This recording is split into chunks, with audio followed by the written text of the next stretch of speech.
سه پیمانه در شهر یکی کس را هوشیار نمیبینم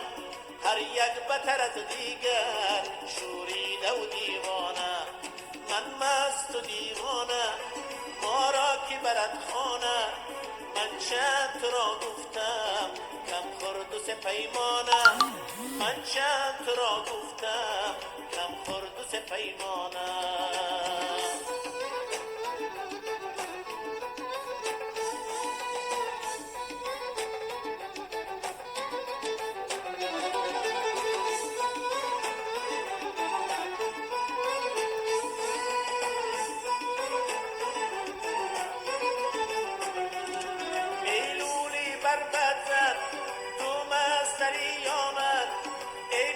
چه تو مسته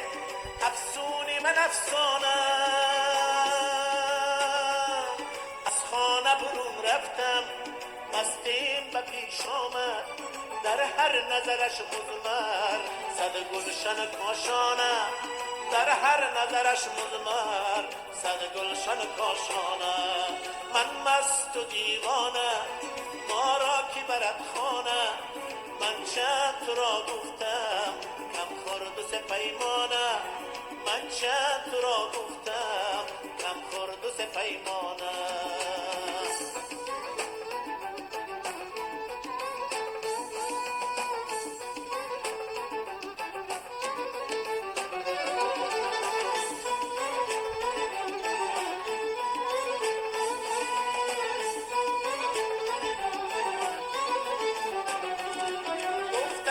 کجایی تو تسخیر زد و گفتی جام